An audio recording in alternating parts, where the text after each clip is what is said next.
What's up, ladies and gentlemen? Welcome back to the Brandon Coin YouTube channel, and today we are taking a look at the RTX 3090. This is the EVGA XC3 Ultra. I got this one from the Silver Knights Black Friday drop.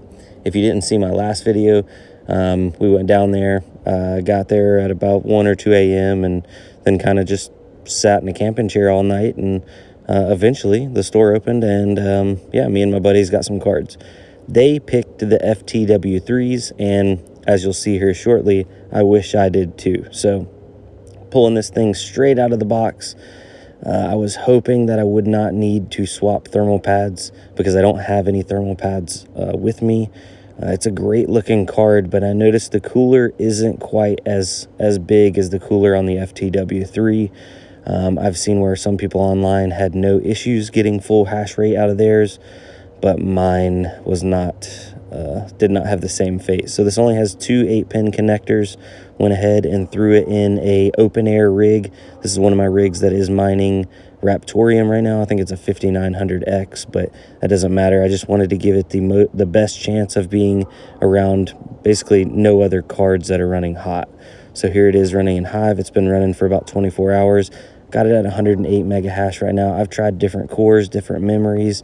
It's not even running full power because it is thermal throttling, ladies and gentlemen. Had a lot of people tell me to try different things. This card will not go over 109 mega hash. Here it is on Hive. Yeah, the pool side.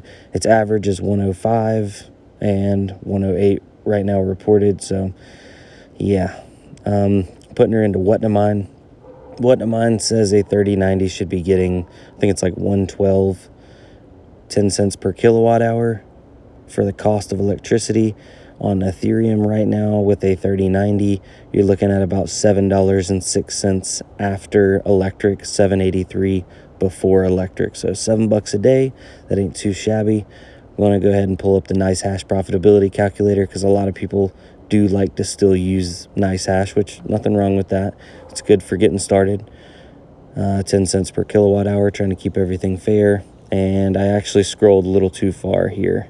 So I'm looking for, where does it say blah, blah, blah. But in doing that, I saw it's showing 120 mega hash is what they say on Nice Hash. So I scroll back up. Nice Hash is estimating $7.49 a day, $8.17 before power. So Nice Hash is reading a little bit higher, but that's because they're showing the 3090 at a higher mega hash than on What to Mine. But I paid $2,000 for this card. I had it was like $70 or something in tax, but not including tax, it's a 270-day ROI, give or take. So not horrible. I really wish I was getting full hash rate because I'm not making the full amount that I can out of the card.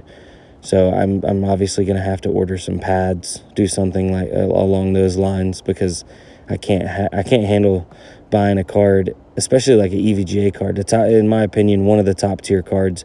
It obviously isn't an FTW3, but still, I would imagine an XC3 Ultra should have not been thermal throttling. Inside of Hive, with NV Miner, you can't see the memory temperatures. I think there's some other miners that do report it. I may have to throw it in Windows to actually see that. But anyway, guys, I'm going to order some pads, and I'll see you on the next one. Adios.